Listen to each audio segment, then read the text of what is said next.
This is an iKast News special coverage.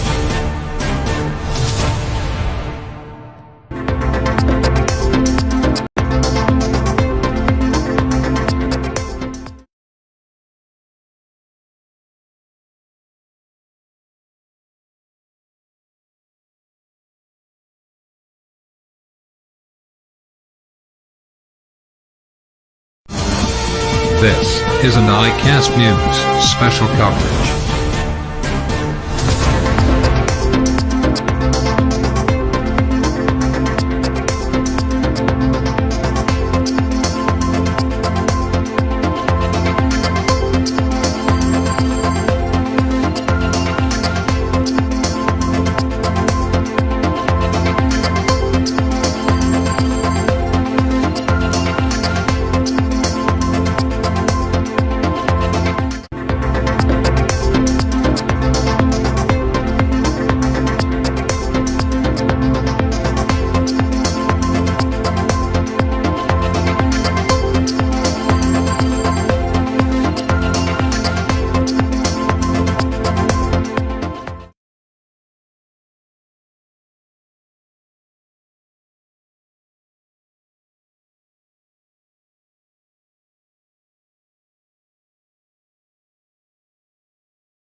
This is an iKast News special coverage.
Ladies and gentlemen, let's rise and welcome the President of the Republic of the Philippines, His Excellency Ferdinand Romualdez Marcos Jr.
Mr. President.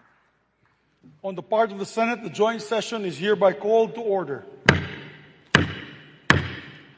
On the part of the House of Representatives, the joint session is called to order.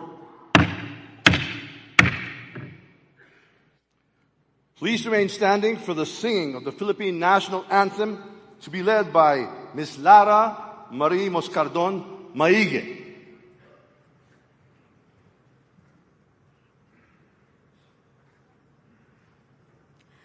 Bayang magiliw, perlas tip mo'y buhay, lupang hinirang, duyan ka ng magiting sa manlulupig, di ka pasisiil sa dagat at bundok, sa simoy at sa langit mong bughaw, may dilag ang tula at awit sa paglayang minamahal, ang kislap ng watawat mo'y tagumpay na at niningning, ang bituin at araw niya kailan pa may di magdidilim, lupa ng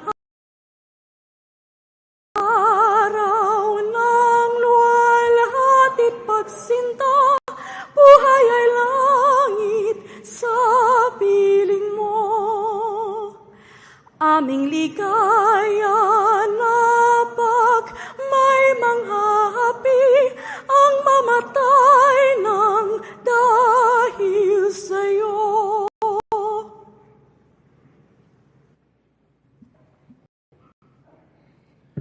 Please remain standing for the nation's prayer. Kindly bow your heads in prayer.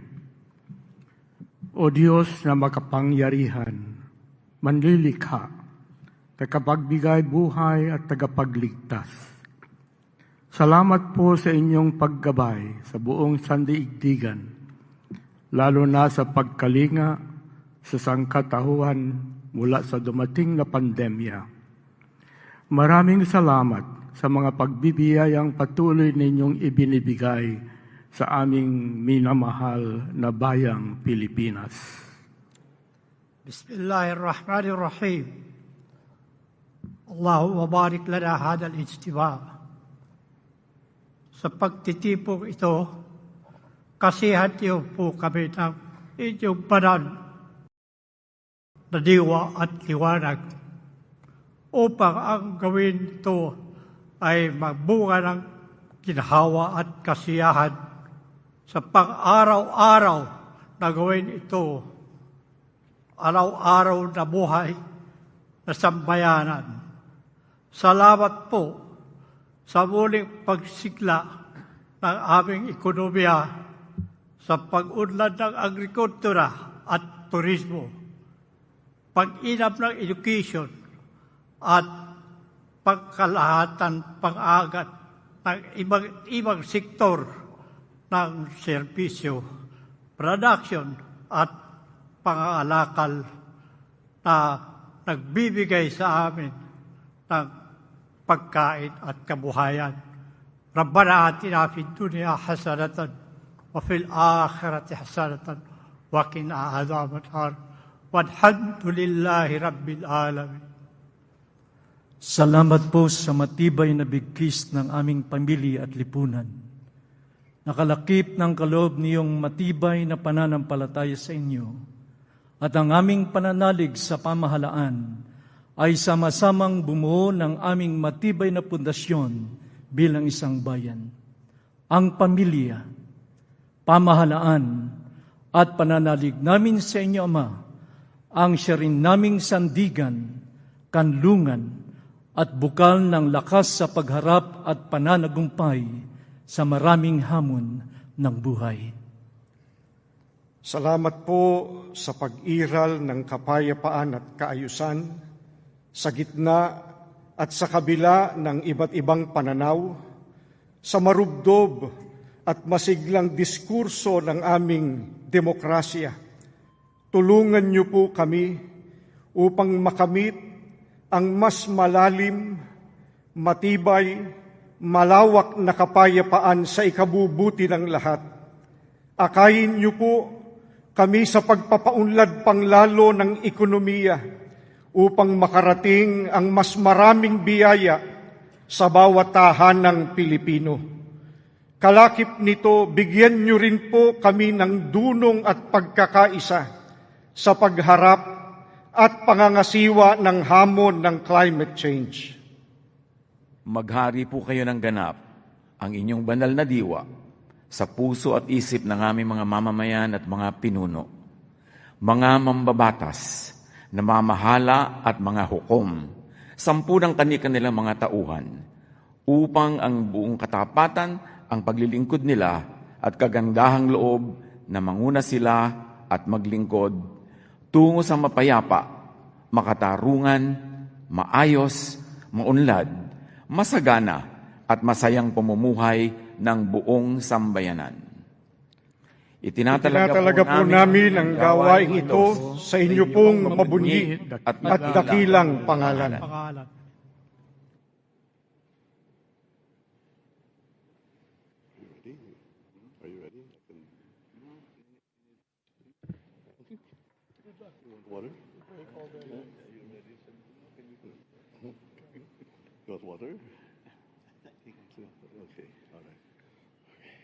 Ladies and gentlemen, honorable members of Congress of the Philippines, His Excellency Ferdinand Romualdez Marcos Jr., President of the Republic of the Philippines.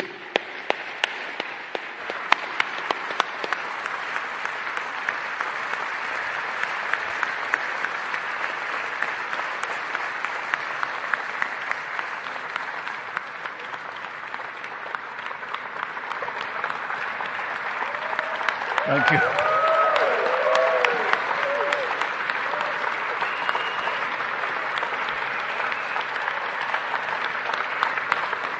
Thank you.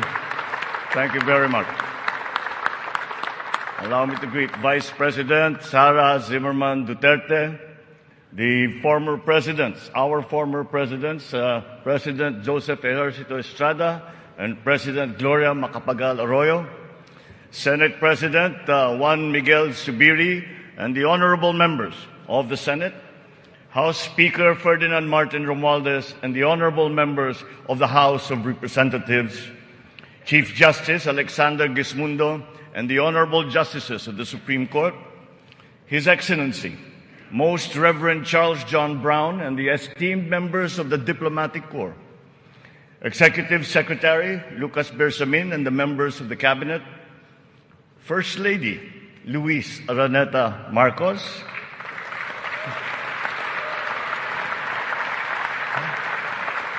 former First Lady Imelda Romualdez Marcos, other distinguished guests, mga minamahal kong kababayan, ladies and gentlemen, magandang hapon po sa inyong lahat.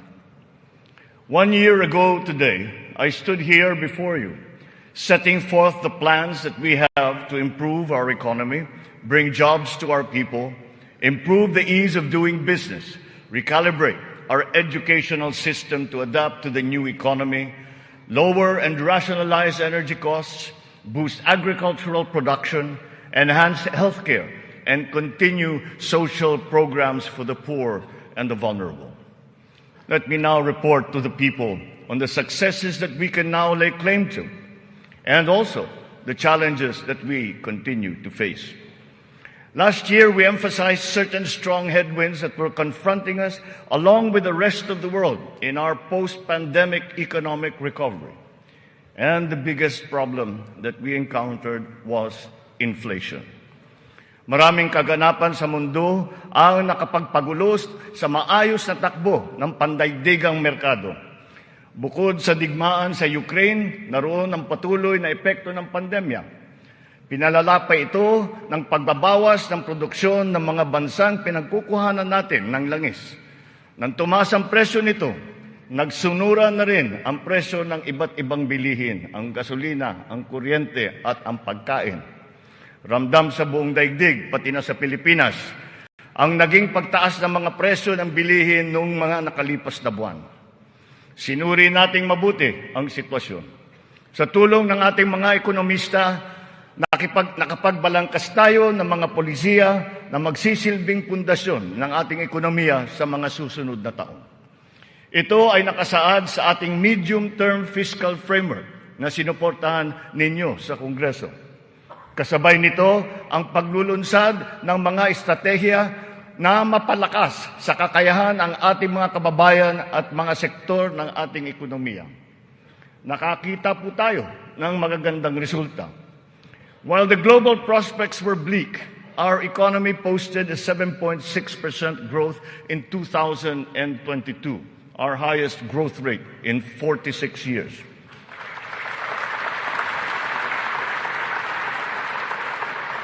For the first quarter of this year, our growth has registered at 6.4%.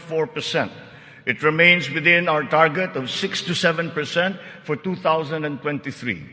We are still considered to be amongst the fastest growing economies in the Asian region and in the world. It is a testament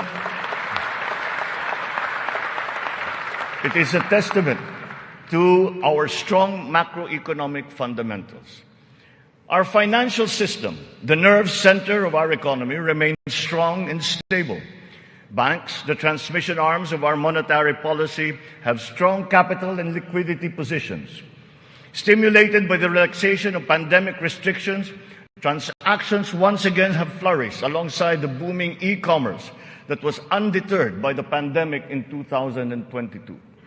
The digital economy contributed 2 trillion pesos, the equivalent of 9.4% of our GDP. The economy is revived and rejuvenated, backstopped by a favorable enabling environment and the strong rule of law. This year, the World Bank projects a 6% overall growth rate, well within the range of our targets for the year. It is anchored on strong local demand, underpinned by consumer spending, and draws strength from the BPO industry and, of course, the steady flow of remittances and the continuing jobs recovery. Inflation rate is moving in the right direction. From 8.7% in January, our inflation has continued to ease up in all regions, settling now at 5.4% for June. What this means is that in spite of all the difficulties, we are transforming the economy. We are stabilizing the prices of all critical commodities. According to the Bangko Sentral, inflation is expected to ease further by the close of the year and projected at 2.9% by 2024.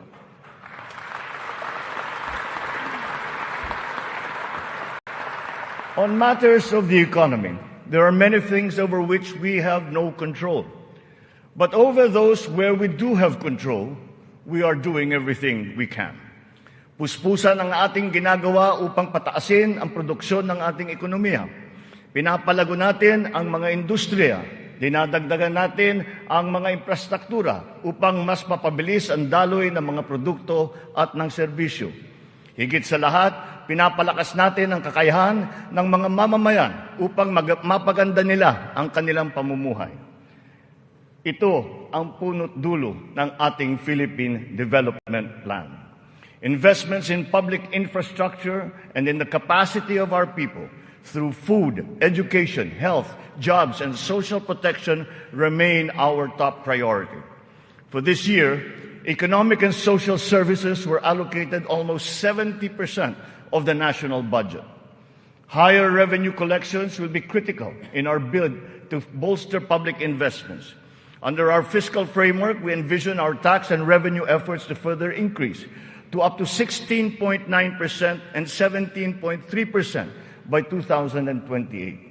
Revenue generation has improved this year. From January to May, the Bureau of Internal Revenue has posted record collections amounting to 1.05 trillion pesos, an increase of almost 10% over the last year. For its part, the Bureau of Customs has also increased its collection by 7.4% for the first 7 months of 2023, amounting to 476 billion pesos. Since July 2022, we have seen increased revenues from PAGCOR of 47.9% and from the PCSO of 20%. We therefore seek, once again, the continued support of Congress to enact into law the policies and reforms under our fiscal framework. Sa mga nakalipas na buwan, nakita natin ang pagbaba ng presyo ng bilihin sa iba't ibang mga sektor. Napatunayan natin na kayang maipababa ang presyo ng bigas, karne, isda, gulay at asukal. Malaking tulong ang Kadiwa Stores na ating muling binuhay at inilunsad. Ang layunin ng Kadiwa ay pag-ugnayin ang mga magsasaka at ang mga mamimili. Walang iba pang namamagitan. Wala nang dagdag, dagastos at patong. Maganda ang kita ng magsasaka, nakakatipid din ang mga mamimili. Sa mahigit 7,000 kadiwa na idinaos sa buong Pilipinas, 1.8 million na pamilya ang nakinabang sa mababang presyo ng bilihin. Sa kabuuan, halos 700 milyong piso ang naging benta ng mga ito na nakapagbigay ng hanap buhay sa mga membro ng mahigit 3,000 na kooperatiba at samahan. Maganda ang nakita nating resulta, kaya papalawigin pa natin ang Kadiwa sa buong bansa. Kamakailan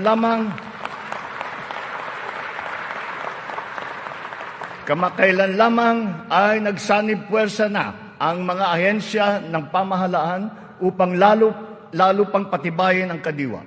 Katuwang natin dito ang buong sektor ng agrikultura at ang lokal na pamahalaan. Our aim is to boost our local agricultural production through consolidation, modernization, mechanization, and improvement of value chains, augmented by timely and calibrated importation as needed. Nakita nating tumaas ng 2.2% ang sektor ng agrikultura sa unang 3 buwan ng taong ito. In our quest for food security, our methods are now more guided by science and the balance of nature, so that production is both sustainable and responsible, benefiting both this and future generations. Our fisheries codes must be revised to incorporate and strengthen science-based analysis and determination of fishing areas. This approach will protect both the interests of our fisherfolk and our fisheries and aquatic resources. To this end, we will seek the support of Congress to amend the code to guarantee sustainable development of our fisheries sector in harmony with environmental balance.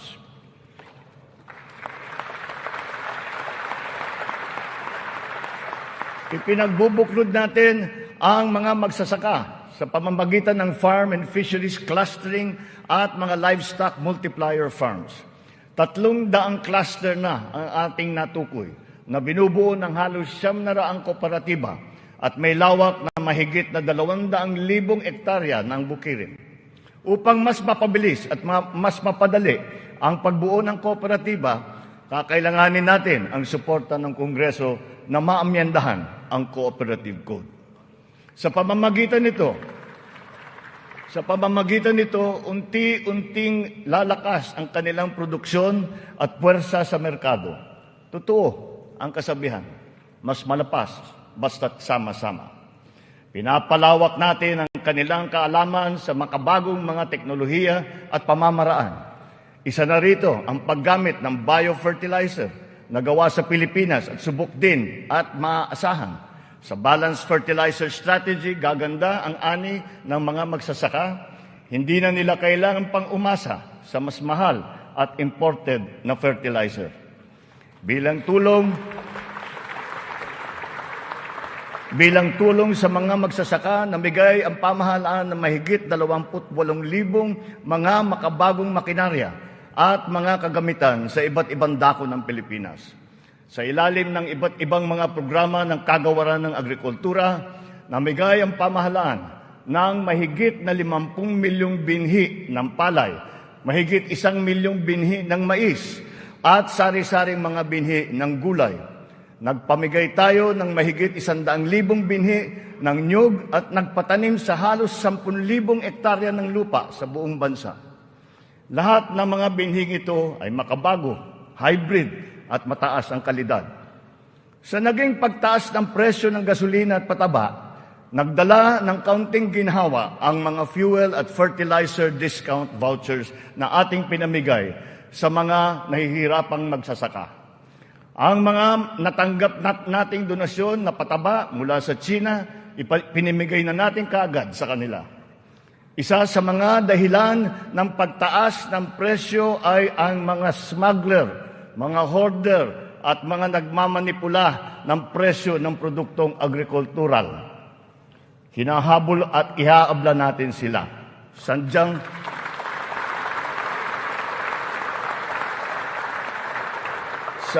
hindi tama ang kanilang gawain at hindi rin ito tugma sa ating magandang layunin. Pandaraya ang kanilang ginagawa.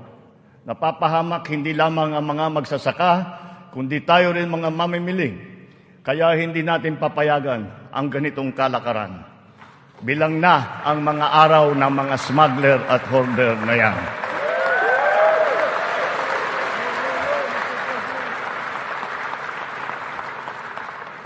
Mahalaga ang infrastruktura para masuportahan ang may 14 milyong hektarya ng sakahan.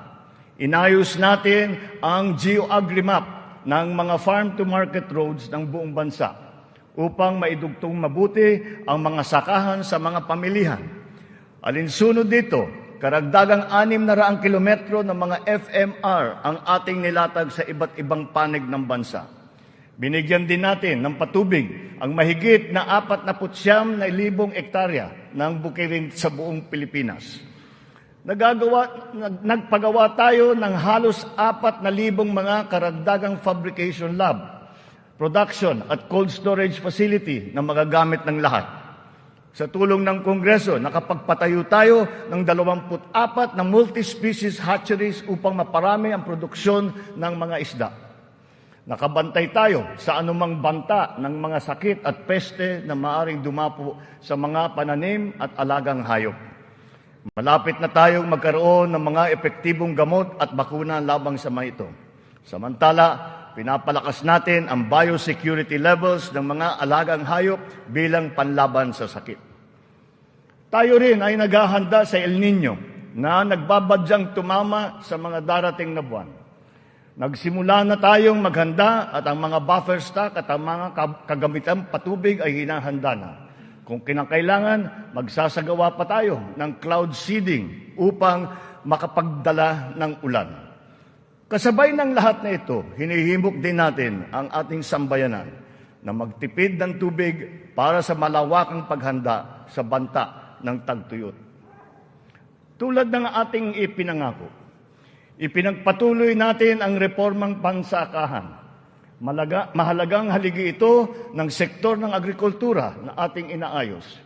Nitong nakalipas na taon, mahigit 70,000 titulo ng lupa ang ginawad sa mga benepisyaryo ng reformang agraryo.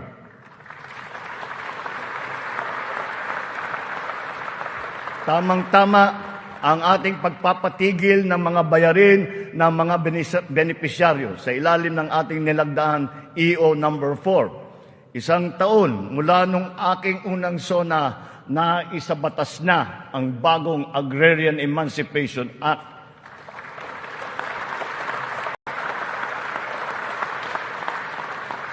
Dahil dito, ang 57 billion piso ng utang na pinapasan ng mahigit 600,000 benepisyaryo ay tuluyan ng nabura.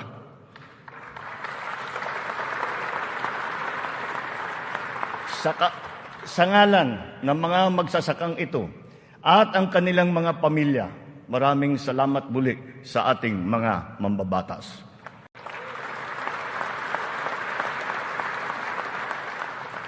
Ang tubig ay kasing halaga rin ng pagkain. Kailangan natin tiyakin na may sapat at malinis na tubig para sa lahat at sa mga susunod na salinlahi. Kasama na rito ang tubig na ginagamit natin para sa sakahan. Considering its fundamental importance, water security deserves a special focus. Our efforts must not be scattershot, but rather cohesive, centralized, and systematic. So given that urgency, we have created the Water Resources Management Office to specifically handle the delicate job involving this most precious resource. Nakikipag-ugnayan tayo sa Kongreso upang maipasa ang batas para sa pagbuo ng isang Department of Water Resource Management.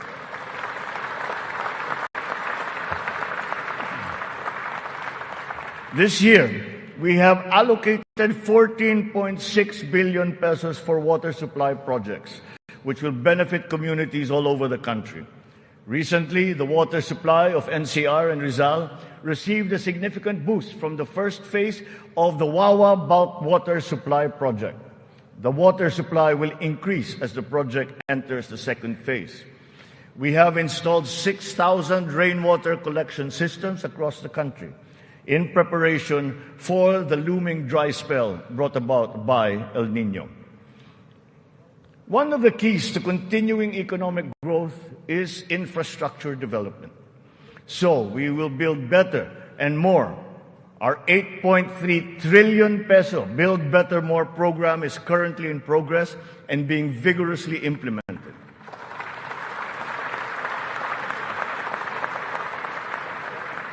Ang buong bansa ay makikinabang sa 174 na proyekto sa ilalim ng programang ito. Hindi lamang natin pinapagpatuloy ang mga nasimulan ng mga proyekto, lalo pa natin pinapalawak.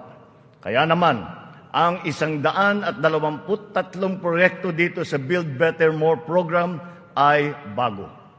The flagship projects cover investments in the areas of physical connectivity, water resources, agriculture, health, digital connectivity, and energy. Physical connectivity infrastructure, such as roads and bridges, seaports, airports, mass transport, account for 83% of this program.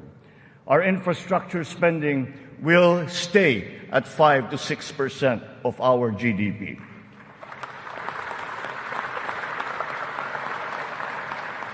The underlying logic to our infrastructure development is economic efficiency. We are opening up all gateways to mobilize goods and services at less cost and in less time, and ultimately to drive the economy forward. Our road network plans must link not only our 3 major islands, but all prospective sites of economic development. The 1,200-kilometer Luzon Spine Expressway Networks program will effectively connect Ilocos to Bicol from 20 hours to just 9 hours of travel.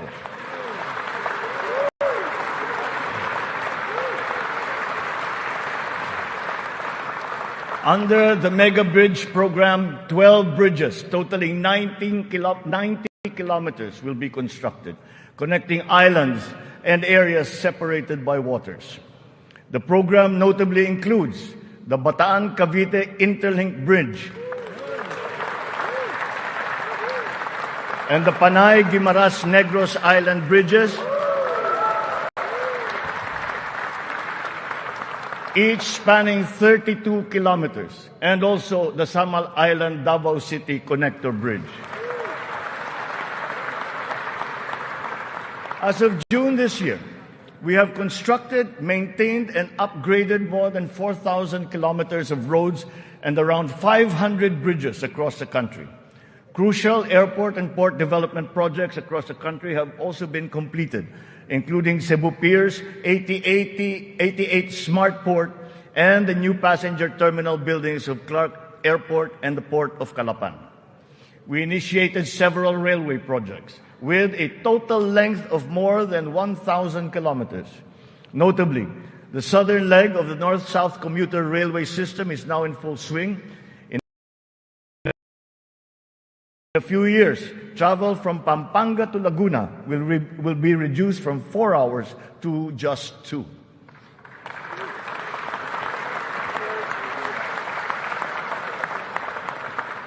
Intermodal connectivity will also be a primary consideration. Roads, bridges, and mass transport systems will be interconnected. This network will provide access and passage to vital and bustling economic markets, such as agriculture hubs, tourism sites, and key business districts. For strategic financing, some of the nation's high-priority projects can now look to the newly established Maharlika Investment Fund without the added debt burden.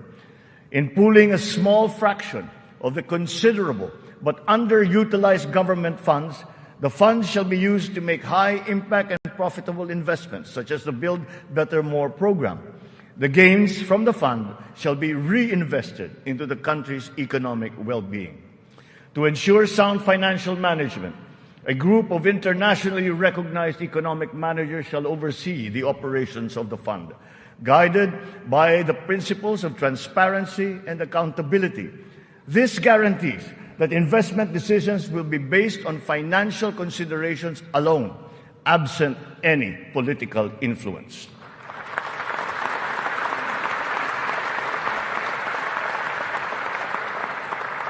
The funds for the social security and public health insurance of our people shall remain intact and separate. Owing to favorable market conditions, the price of crude oil has stabilized. Since last year, gasoline and diesel prices have gone down by 18% to 29% respectively. We have built 8 new additional power plants. This brings to 17 the total number of power generation facilities that have been switched on across the country since last year, substantially increasing our energy production by 1,174 megawatts. Alongside power generation, we are also as relentless in pursuing total electrification. Since my assumption into office, almost 500,000 homes have been given access to electricity. We will spare no effort to achieve full household electrification by the end of my term. 100% is within our reach. When it comes to energy, renewable energy is the way forward. We are aggressively promoting renewables so that it provides a 35% share in the power mix by 2030, and then on to 50% by 2040. To accelerate the realization of this green energy goal, we have opened renewable energy projects to foreign investments. Since last year, an additional 126 renewable energy contracts with a potential capacity of 31,000 megawatts have been awarded. To date, we have over 1,000 active projects spread all over the country. 299 of these are solar, 187 are wind, 436 are hydroelectric, 58 biomass, 36 geothermal, and 9 are ocean-powered. The Malampaya project has been a boon to our country, energizing 20% of Luzon. The renewal of the contract guarantees continued revenues and energy production for another 15 years. But aside from Malampaya, we will also push for more gas exploration in other parts of the country.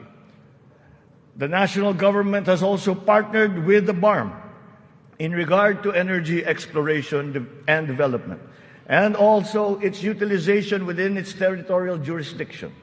We therefore expect to see renewed investor interest in its promising sites. We finally have a unified national grid with the interconnection of the Luzon, Visayas, and Mindanao grids. The one grid, one market will enable more efficient transfers and more competitive pricing of electricity throughout the country. However,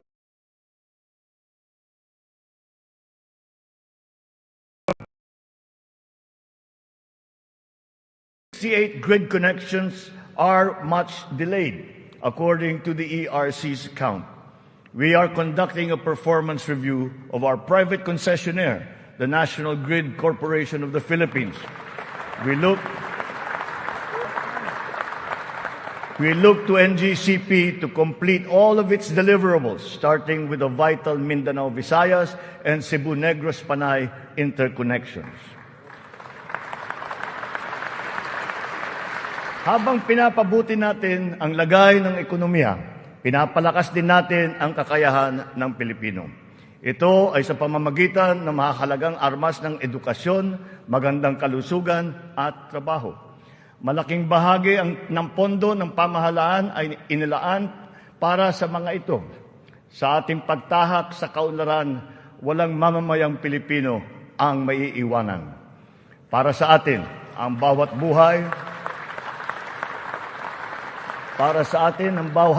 buhay ay mahalaga. Ano man ang edad, kasarian,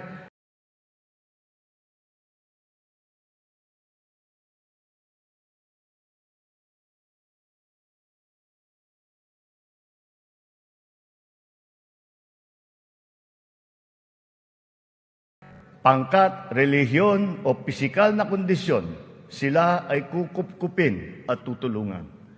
Naglalaan tayo ng sapat na pondo para sa mga paglingap ng mga lubos na nangangailangan. Layunin natin na sila ay makabangon, mabigyan ng sapat ng kakayahan at maging produktibo. Hindi lamang DSWD, kundi pati ang DOLE, ang DepEd, TESDA, CHED ay tumutulong sa ating mga kababayan nangangailangan. Ang AIX, TUPAD, TVET for Social Equity, Social Pension for Indigent Senior Citizens, at ang Cash for Work para sa mga PWDs ay ilan lamang sa mga mahahalagang programa ng pamahalaan para sa kanila. Nariyan din ang Integrated Livelihood Program Kabuhayan upang matulungan ang mga maliliit na negosyo. We are inclusive in our pursuit of social protection. The pension of the military and the uniformed personnel is as important, as urgent, and as humanitarian as that of all other civilian Filipino employees. Efforts are underway to make it fully functional and financially sustainable. We are once again working closely with Congress to ease the transition from the old system to the new one, so as to be able to guarantee that no effects are felt by those in the uniformed services.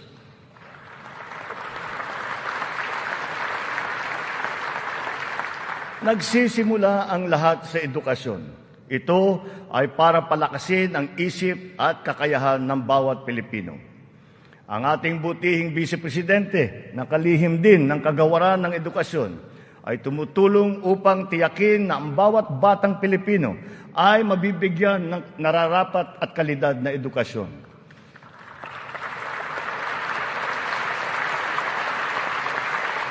We have renewed hope in giving the best to our next batches of students, especially the 28.4 million learners who return to school this year. Learning recovery will be at the forefront of our education agenda. The Matatag Agenda for Basic Education has been launched, focusing on relevance of curriculum, rapid and responsive delivery, and the welfare of both learners and teachers. We are augmenting as well our school workforce. 90% of the newly created teaching positions have now been filled, while additional administrative personnel have been hired to unburden the teachers of any extra load. Taking to heart the lessons of the pandemic, alternative delivery modes and blended learning methodologies have been adopted to ensure unhampered learning. Additional social safety nets, such as school-based feeding programs, are also being implemented. Learners will be made more resilient. Our public schools and facilities are being increased and fortified. The shortage of classrooms and facilities is being addressed. Aside from new construction, schools and facilities are being retrofitted to become ready for the future, ready for hybrid and high-tech learning, and also climate-ready and disaster-proof. Through the DepEd Partnership Assistance Portal, private sector partners continue their assistance in the rehabilitation and improvement of schools as part of their corporate social responsibility programs. We are recalibrating the K-10 curriculum to ensure that it is always relevant, responsive, and at par with international standards. Literacy and numeracy skills need to be strengthened. The virtue of good citizenship and sense of community are also now integrated into our curriculum. We continue to exhaust all efforts to keep our young people away from the sinister influences in the dark corners of society. We are making available to them their participation in formal schooling, alternative learning, non-diploma courses, or in technical vocational education and training, or TVET. TVET continues to prove itself to be an empowering educational intervention. There are many examples of how its graduates have gone on to secure competitive technical jobs. Since last year, more than 1 million Filipinos graduated from the TVET, one-third of whom were TESDA scholars. More and more of our higher education institutions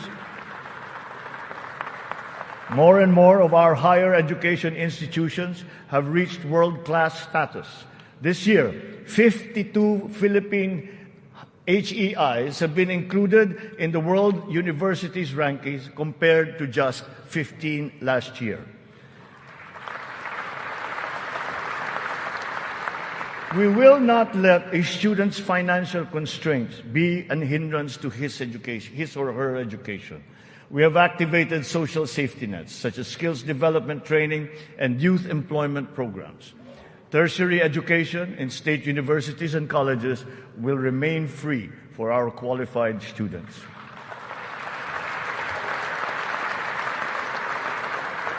Last year, out of the 4.1 million enrolled college students, almost 50% were beneficiaries of the country's free higher education under the Universal Access to Quality Tertiary Education program. Deserving and talented students without the financial capacity to attend school will not be left behind in this education agenda. A culture of innovation, working hand in glove with a culture of entrepreneurship, must be fostered. This is Philippinovation.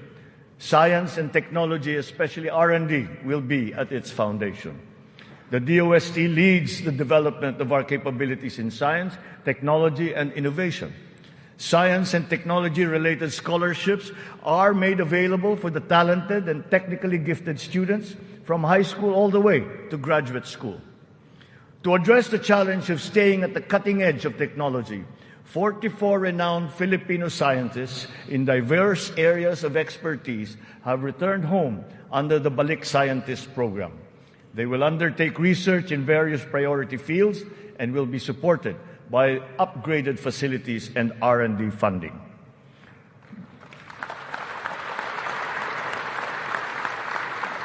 The Philippines has launched 2 additional satellites into space.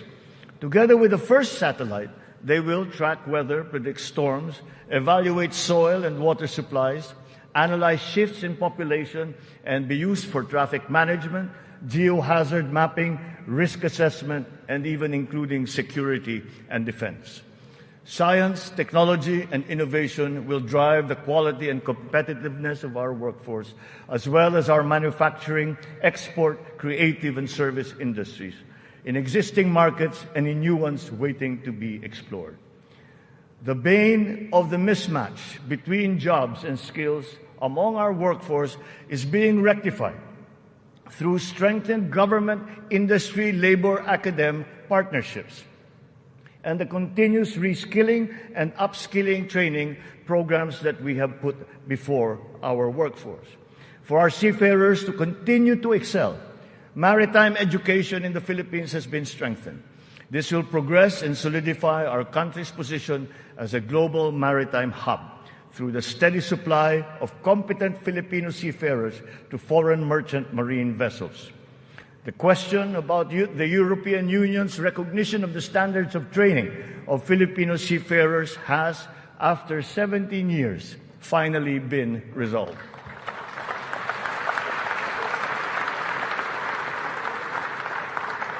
This development now effectively maintains the Filipino seafarers' distinct competitive advantage in the global shipping labor market. To address the current shortage of healthcare professionals in our country and to help us achieve our goal of universal healthcare, we are greatly expanding our medical and nursing education programs. We will push the envelope even further. We are helping nursing graduates hurdle their board exams so that they will obtain their licenses and join our pool of healthcare professionals.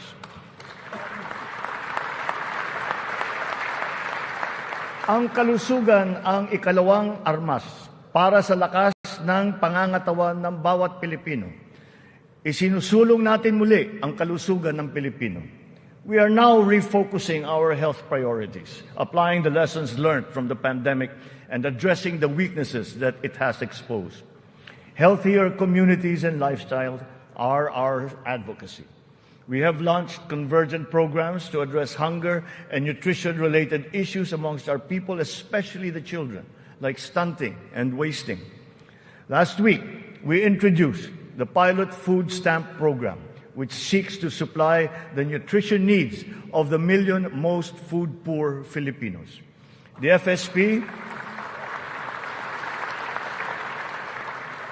FSP shall complement our nutrition continuity programs, such as the first 1,000 Days program, which ensures nourishment for the first 3 years of a child's life. The supplemental feeding program is for our children attending daycare centers.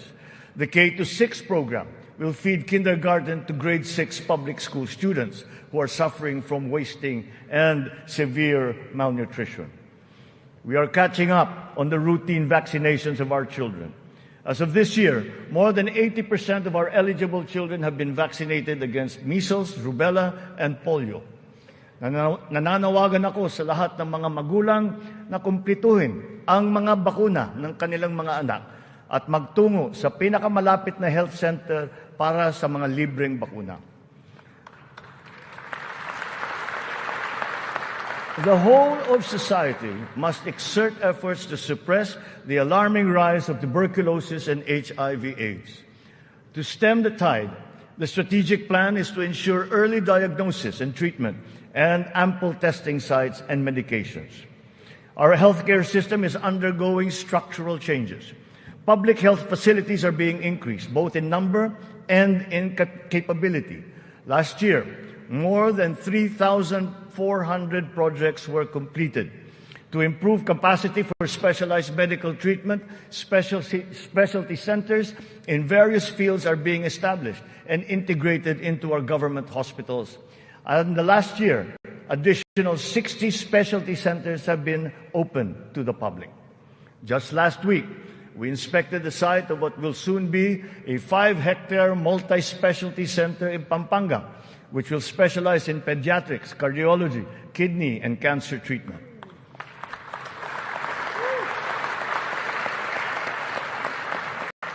We are working for a more direct, efficient delivery of services through integrated primary care providers and networks in partnerships with the LGUs and our partners in the private sector. These shall, of course, be supported by what is now a better and more efficient PhilHealth. Ang presyo ng mga mahalaga at pangunahing gamot ay bumaba ng humigit kumulang ng 40%. Mayroon ding iba na bumaba na hanggang 70%. Aside from the maximum retail price regulation being implemented, strategic VAT exemptions also lowered the prices of 59 essential medications such as those for cancer, diabetes, hypertension, kidney disease, and mental illness. Palapit na tayo. Palapit na tayo sa hangarin na ang lahat ng Pilipino ay makakakuha ng serbisyong pangkalusugan. Sa ngayon, mahigit 93% na ang kasapi sa PhilHealth. Sa pinagandang konsulta package ng PhilHealth, 21 klase ng mga gamot at 13 laboratory service ang ibibigay ng libre. Ngayon, meron na tayong mahigit 2,000 konsulta center sa buong bansa. Ang bilang na ito ay mas marami ng 35% mula nung nakalipas na taon. Upang mas lalo pang makatulong sa mga pasyente, ang dating 70 libreng dialysis session ay inakyat na natin sa 156.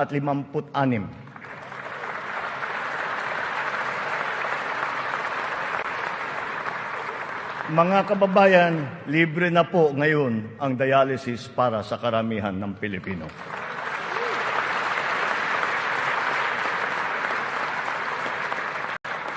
Noong nakalipas na taon, mahigit 3.4 milyon na Pilipino ang nabigyan ng tulong sa ilalim ng Medical Assistance for Indigent Patients, program ng DOH. Tinutugunan natin ngayon ang ating kakulangan sa mga doktor at mga nurse sa pamamagitan ng mga reforma sa edukasyon, patuloy na pagsasanay at paniniguro sa kanilang kapakanan. Naglagay po tayo ng doktor sa halos 200 munisipyo sa bansa. Lalagyan natin din ng doktor ang natitirang 19 na bayan na wala pang doktor. Upang masuklian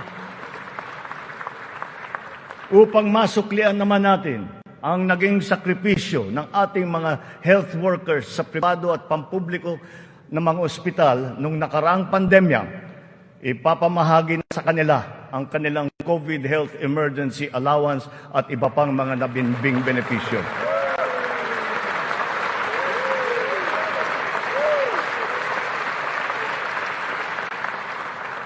Kasabay ng pangangalaga natin sa edukasyon at kalusugan ng ating mamamayan, tinitiyak din natin na may sapat at magandang hanap buhay sa loob at maging sa labas ng bansa. As of May this year, our employment rate rose to 95.7%, clear proof of the improvement from the severe unemployment that we experienced during the height of the pandemic. Employment then was at a low of 82.4%. But even with our current high level of employment, we must do more. We will generate additional jobs for the remaining 4.3% of our workforce, as well as for the 11.7% underemployed Filipinos seeking better employment opportunities.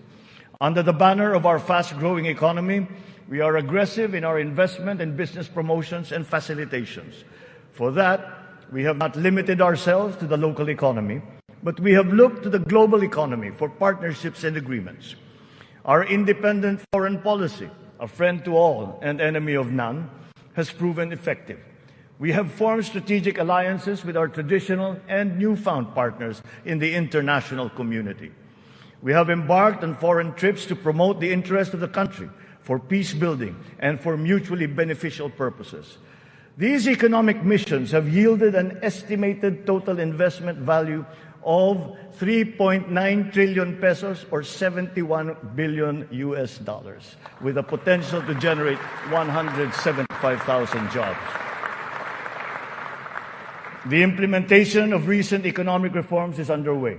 BOI-approved investment projects have reached 1.2 trillion pesos during our first year, while other strategic investments approved for processing through the newly established green lanes amount now to 230 billion pesos. Our existing bilateral and multilateral trade agreements, notably within the ASEAN framework, and with Japan and with Europe, and allow us to leverage our competitive advantages and reap economic benefits. We will continue to forge more of these international partnerships that will lead to a more balanced trade strategy and a healthier economic position. The Regional Comprehensive Economic Partnership, or RCEP, is now in force. It is a multilateral trade arrangement with the ASEAN and other countries such as Australia, China, Japan, Korea, and New Zealand. We can now have competitive access to a regional market that comprises 2 billion people. As we address our weaknesses and develop competitiveness in other potential areas, we must also play to our strengths. Our competitive advantage must be leveraged. As a service export powerhouse, we must continue to nurture the growth of the services sector, particularly the information technology business process management sector, and of course, the tourism industry. Our tourism has always been a reliable pillar of our economic growth through the years, providing livelihood to more than 5 million of our citizens. Because of the reopening of the economy and the phenomenon of revenge travel, this sector is headed for a great rebound. From January to June this year, we have received 3 million international visitors. This number is already 62% of our 4.8 million target for the entire year. Mga kababayan, ang lahat ng mga ginagawa natin ito ay magbibigay bunga sa libu-libong hanap buhay para sa ating mga kababayan.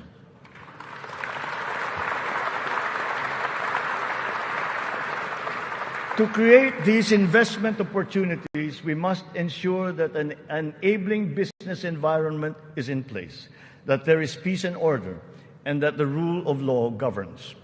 We will solidify our country's reputation as an attractive and reliable investment destination. Building on institutional reforms of recent years, we have created green lanes for strategic investments and expedited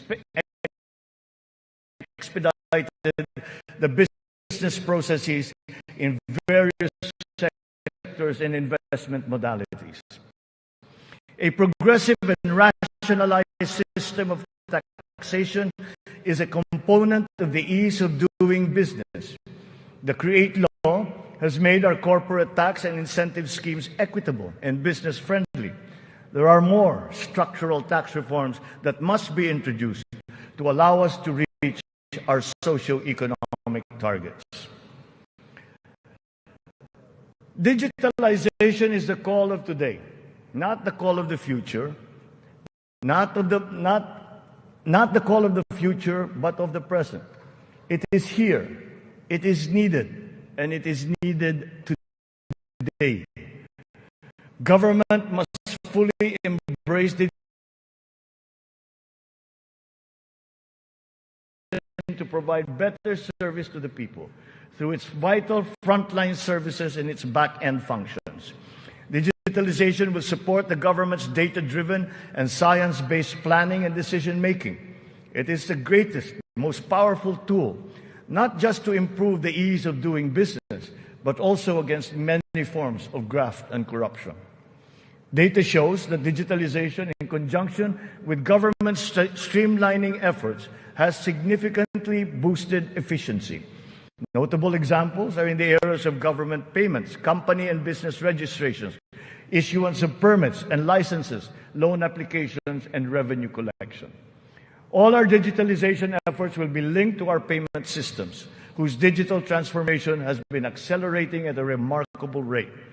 Digital payments accounted for 42% of the total retail payments made in 2022, whether by businesses or individuals or by the government. Its high trajectory is now well positioned to achieve Bangko Central's target of 50% of total retail payments by this year. The eGov.ph app has also been launched. As envisioned, all key government services are to be integrated into the single and centralized mobile app for the convenience of the general public. The national ID system will be at the core of this digitally transformed network of government services. It will fundamentally change the lives of each Filipino. At 87% total registration, we are now closer to establishing a complete, accurate, and reliable digital database of our own for the entire population. This has already been integrated into the eGov.ph app and can be now accessed by our citizens. Consistent with this transformative policy direction, all government offices must then ensure that their vital services are digitalized immediately. In response to this call, the Department of Migrant Workers launched last week the Department of Migrant Workers Mobile to make the journey of our overseas Filipino workers easier. Because of system upgrades, our internet speed has improved. As of June of this year, our fixed broadband speed ranks 47th amongst 180 countries. This ranking is 11 places higher than it was last year. Our mobile internet speed is now ranked at 83 out of 142 countries, which is 8 places higher than it was last year. There will be more improvements as our internet infrastructure undergoes further upgrades. Earlier this year, Starlink went live in the Philippines, now providing high-speed satellite broadband connectivity. Our national fiber backbone and broadband ng MASA projects will also deliver high connectivity and high-speed internet. We are prioritizing geographically isolated and disadvantaged areas. The DICT has been directed to consolidate all these digitalized government services into the eGov.ph app, to establish the National Government Portal and the Philippine Business Data Bank to improve the internet speed in our country. With our e-commerce roadmap firmly in place, we are poised to take this digitalization drive further and beyond, utilizing e-commerce to take full advantage of new technologies. The first bill that I signed into law was the SIM Registration Act, because we are mindful of the risks and vulnerabilities that can lead to negative consequences. Digital users and consumers shall be protected from identity theft, phishing, other online scams through essential systems and safeguards, such as cybersecurity, data privacy, consumer complaint mechanisms, and financial literacy campaigns. The trainings necessary to ease the transition of those whose jobs would be affected by the shift to digitalization are also now being included in the curricula and programs offered by TESDA, DICT, and other agencies of government. It is our wish that one day foreign employment will be driven by choice, not by necessity.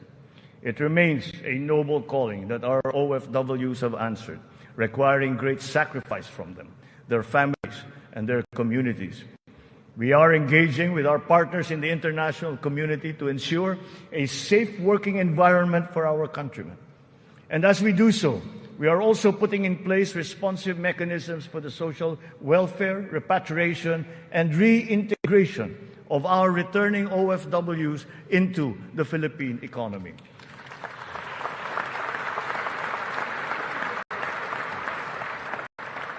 As the world economy reopens, we are witnessing a rise in overseas Filipino deployment. In 2022, the number has increased by 62%. OFWs continue to send in historically high remittances, solidifying their role in our transformative economic growth. In 2022, our OFWs contributed $32.5 billion, or roughly 1.8 trillion pesos, to our economy. Several countries have also signified interest to explore bilateral labor cooperation with the Philippines in the areas of healthcare, tourism, hospitality, engineering, construction, and information technology. Recently, we signed agreements with Singapore, Austria, and the province of Alberta in Canada. Our priority is to ensure that the principles of ethical recruitment, fair employment, and the safe and orderly migration of our people are embodied in our agreements with other countries. For example, the deployment issue in the Kingdom of Saudi Arabia has now been resolved. And as of today, 70,000 of our OFWs have already been deployed to Saudi Arabia for employment.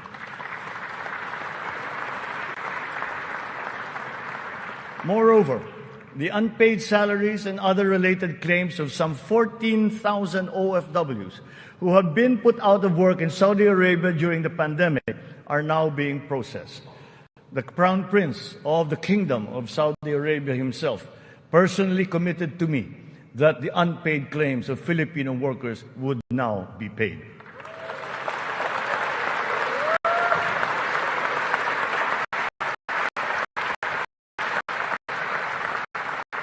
The continued employment of some 50,000 workers and the deployment of many more Filipino seafarers aboard EU vessels has also been assured.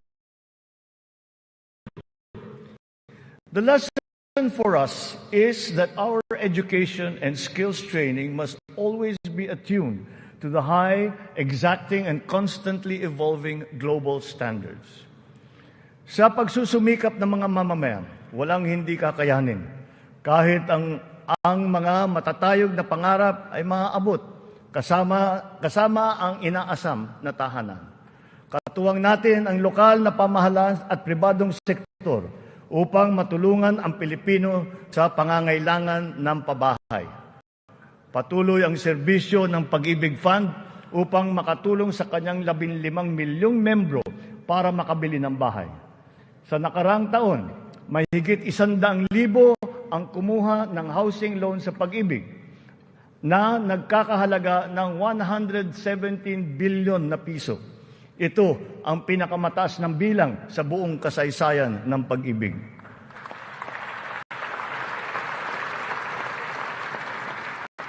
Itong nakalipas na taon, mahigit 148,000 na kabahayan at mahigit 30,000 mga Certificate of Eligibility of Lot Award ang naipamahagi sa Luzon, sa Visayas at sa Mindanao sa ilalim ng sari-saring mga programang pabahay ng pamahalaan.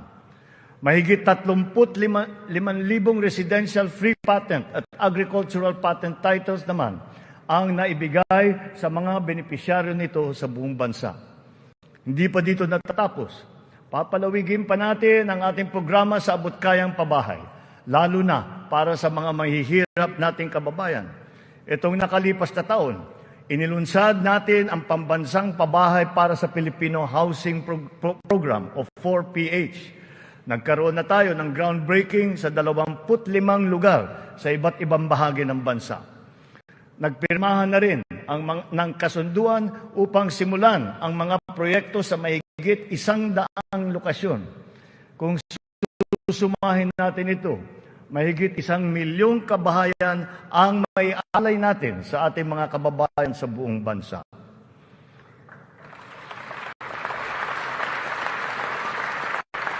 The building blocks of progressive, livable, and sustainable communities will never be complete without appropriate and responsible action to mitigate and to adapt to the effects of climate change.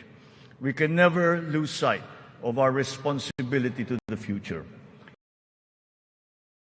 The economic agenda cannot and will not ever be incompatible with our climate change agenda. Climate change is now an important criterion in our integral national policies, in planning, decision-making, up to the implementation of programs. The potential advantages of such enlightened policies extend to jobs and livelihood, with the unlocking of the development of the green and blue economies. We have learned many painful lessons from past disasters, but we continue to be alert and prepared in our disaster response. It has in fact been commented that sometimes we are over-prepared for such natural disasters. Well, to continue that, we are reorganizing our response teams to make them more adaptable, agile, and effective in times of calamities and crises, with a clear unity of command. Our evacuation centers are being upgraded to withstand the greater forces of the new normal of extreme weather, as well as other natural and man-made disasters. Furthermore, new evacuation centers are also being built, of which 55 have already been completed. We remain committed to global decarbonization goals and the reduction of our carbon footprint. We preserve and protect the treasure that is our forests. Their value to the environment, to the ecology, and the economy is incalculable. We have adopted the concept of the circular economy, using nature as our model.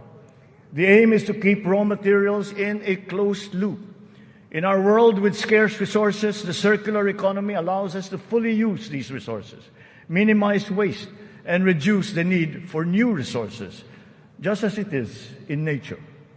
Just like our climate change action, this new system requires the participation of all sectors of society, up to each individual citizen, for it to succeed.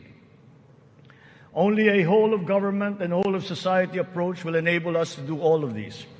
It is necessary to apply all the resources that are at hand if we are to progress as quickly as we need to. Collaboration is the key between and among government offices, and between government and the private sector, between industries and the academe, between government and international partners, and most importantly, collaboration between and among our populace. Kakailanganin natin ang tulong at kakayahan ng buong pamahalaan at ng buong bansa. And so, we shall do the same for the next 5 years. We seek not only to become more effective, but more, to become truly transformative. This approach will be operationalized through the interagency cooperations, as well as through coordinated efforts between and among the three branches of government and the independent constitutional bodies. We have organized private sector advisory councils and national local mechanisms to establish the needed linkages. Once again, on this same principle, I urge the government to enact a new government procurement law and a new government auditing code.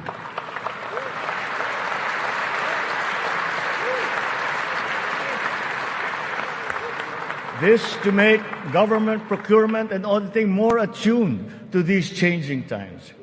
We will give effect to the mandate of the Constitution and the Local Government Code as clarified by the Supreme Court very soon. Almost all the required devolution transition plans of the LGUs are done.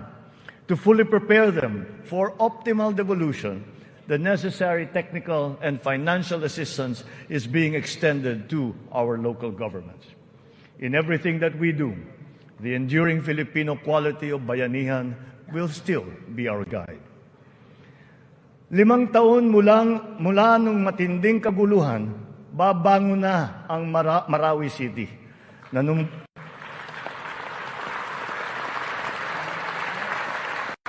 Nanunumbalik na ang sigla sa pamayanan, maraming proyekto ang nakumpleto at mga infrastrukturang naitatayo. Kasalukuyan na tayo nagpoproseso ng tulong pinansyal para sa mga biktima ng Marawi Siege upang sila ay makapagsimula muli. Naway mamayani ang pag-asa. Naway magpatuloy ang pagkakaisa, pagmamatyag at paghahangad ng kapayapaan at kaunlaran. We are proud of the progress that the BARM has taken. It will be self-governing. It will be self-governing, it will be progressive, and it will be effective. But this was only made possible because of the cooperation of all key groups.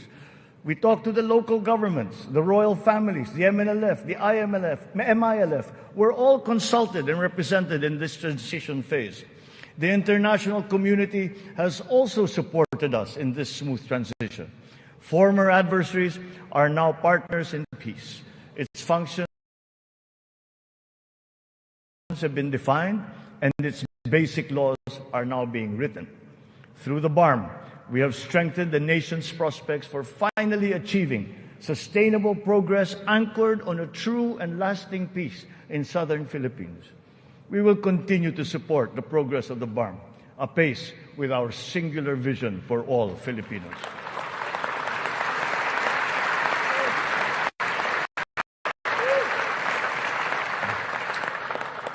A strong and stable rule of law will strengthen the foundation of our transformation.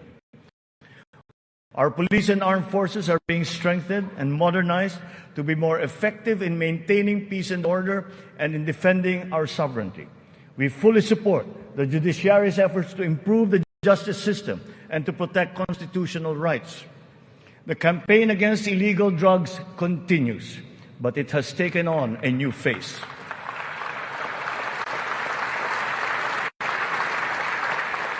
It is now geared towards community-based treatment, rehabilitation, education, and reintegration to curb drug dependence amongst our affected citizenry. Last year, we launched the Buhay Ingatan, Droga'y Ayawan, or BIDA program and established an additional 102 Balay Silangan Reformation Centers nationwide. We will relentlessly continue our fight against drug syndicates, shutting down their illegal activities,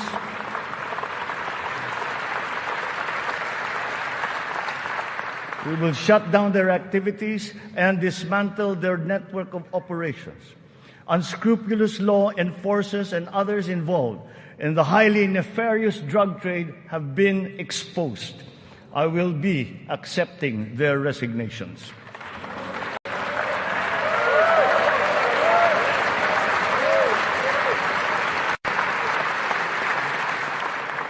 In their stead, we will install individuals with unquestionable integrity who will be effective and trustworthy in handling the task of eliminating this dreaded and corrosive social curse.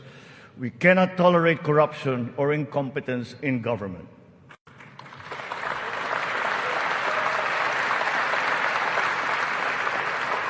For almost half a century, some of our fellow Filipinos have taken to arms to make their views known and felt.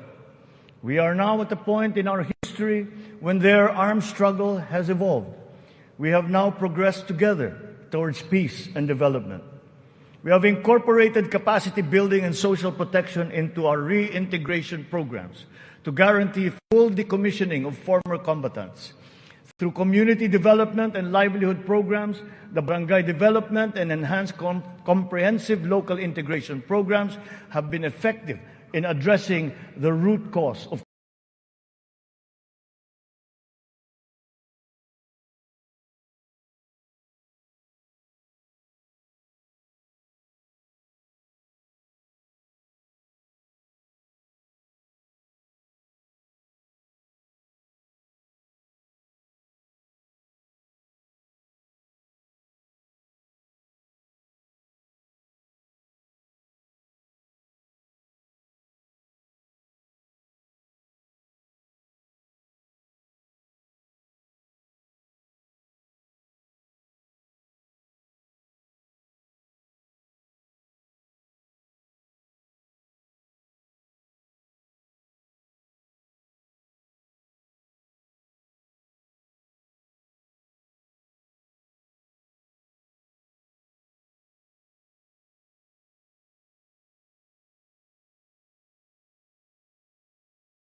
clarified by the Supreme Court very soon.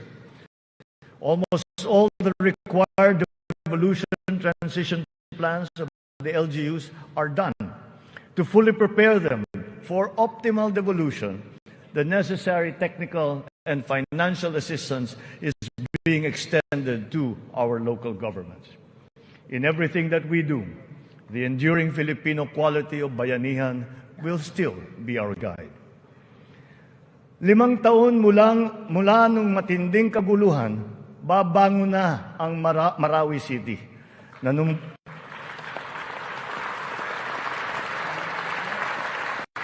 Nanunumbalik na ang sigla sa pamayanan, maraming proyekto ang nakumpleto at mga infrastrukturang naitatayo. Kasalukuyan na tayo nagpoproseso ng tulong pinansyal para sa mga biktima ng Marawi Siege upang sila ay makapagsimula muli. Naway mamayani ang pag-asa. Naway magpatuloy ang pagkakaisa, pagmamatyag at paghahangad ng kapayapaan at kaunlaran. We are proud of the progress that the BARM has taken. It will be self-governing. It will be self-governing, it will be progressive, and it will be effective. But this was only made possible because of the cooperation of all key groups. We talked to the local governments, the royal families, the MNLF, the MILF, were all consulted and represented in this transition phase. The international community has also supported us in this smooth transition. Former adversaries are now partners in peace. Its functions have been defined, and its basic laws are now being written. Through the BARM, we have strengthened the nation's prospects for finally achieving sustainable progress anchored on a true and lasting peace in southern Philippines. We will continue to support the progress of the BARM, apace with our singular vision for all Filipinos.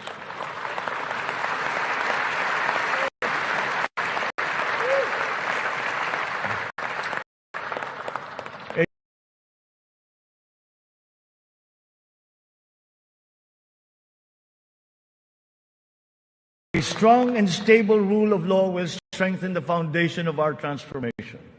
Our police and armed forces are being strengthened and modernized to be more effective in maintaining peace and order and in defending our sovereignty. We fully support the judiciary's efforts to improve the justice system and to protect constitutional rights. The campaign against illegal drugs continues, but it has taken on a new face.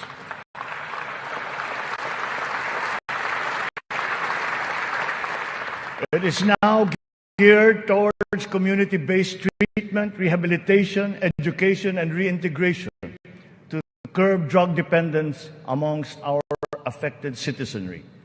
Last year, we launched the Buhay Ingatan Droga'y Ayawan or BIDA program and established an additional 102 Balay Silangan Reformation Centers nationwide. We will relentlessly continue our fight against drug syndicates, shutting down their illegal activities,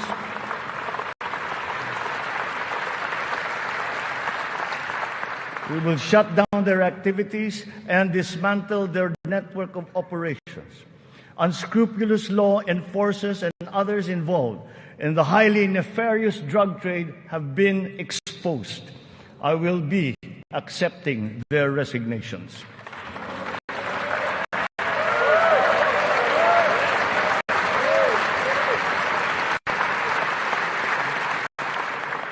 In their stead, we will install individuals with unquestionable integrity who will be effective and trustworthy in handling the task of eliminating this dreaded and corrosive social curse.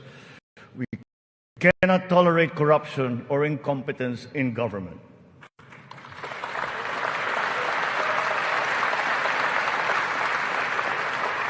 For almost half a century, some of our fellow Filipinos have taken to arms to make their views known and felt. We are now at a point in our history when their armed struggle has evolved. We have now progressed together towards peace and development. We have incorporated capacity building and social protection into our reintegration programs to guarantee full decommissioning of former combatants. Through community development and livelihood programs, the barangay development and enhanced comprehensive local integration programs have been effective in addressing the root cause of conflict in the countryside. To complete this reintegration process, I will issue a proclamation granting amnesty to rebel returnees, and I ask Congress to support me in this endeavor.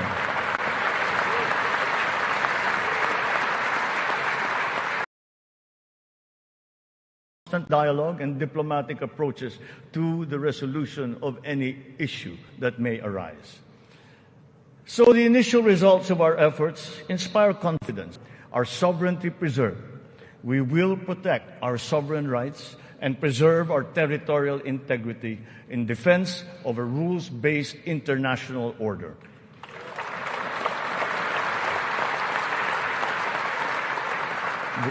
With our national interest paramount, we will always pursue constant dialogue and diplomatic approaches to the resolution of any issue that may arise.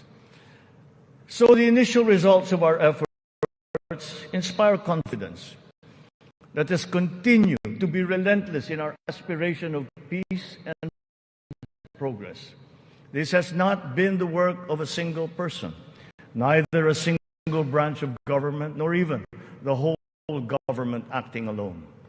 This is the collective synergy achieved by all Filipinos working together.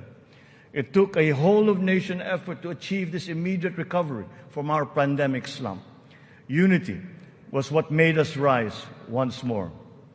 Nagsisimula pa lamang tayo.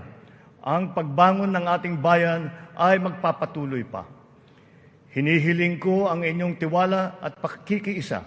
Sa ganitong paraan, makakamtan natin ang ating tanging hangarin, ang maginhawa, matatag at panatag na buhay para sa lahat ng Pilipino.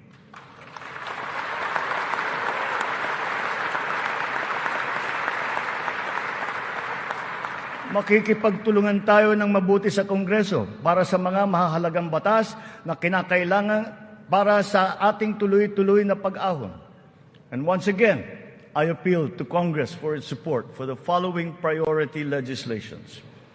The essential tax measures under our medium-term fiscal framework, such as excise tax on single-use plastics, VAT on digital services, rationalization of mining fiscal regime, motor vehicle users charge, road users tax, the military and uniform personnel pension, amendment of the Fisheries Code, amendment of the Anti-Agricultural Smuggling Act, amendment of the Cooperative Code, new government procurement law, new government auditing code, anti-financial account scamming, Tatak Pinoy law, the Blue Economy law, ease of paying taxes, LGU income classification, and the Philippine Immigration Act.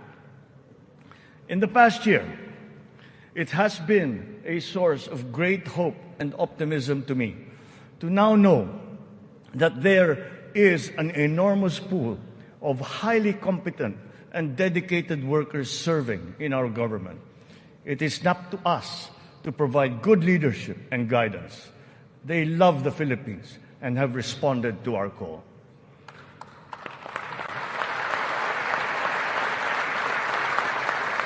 I have stated before that my confidence in our future was grounded in our world-class quality workforce, be they the farmers in the field, corporate giants, government officials, school teachers, health workers, or employees.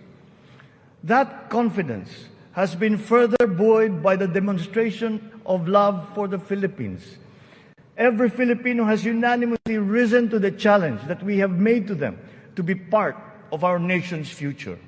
Handa silang maghandog ng tulong dahil mahal nila ang kanilang kapwa Pilipino at mahal na mahal nila ang Pilipinas. And thus, with this in my heart, I know that the state of the nation is sound and is improving. Dumating na po ang bagong Pilipinas. Maraming salamat po.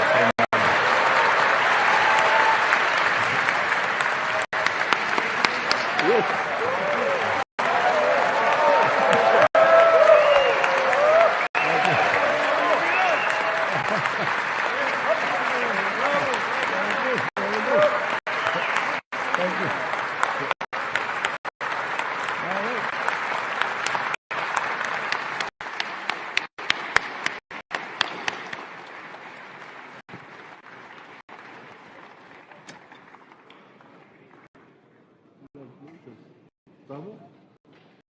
Congratulations, boss.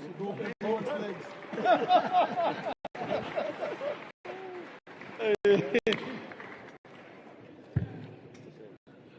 On the part of the Senate, the joint session is adjourned. On the part of the House of Representatives, the joint session is adjourned.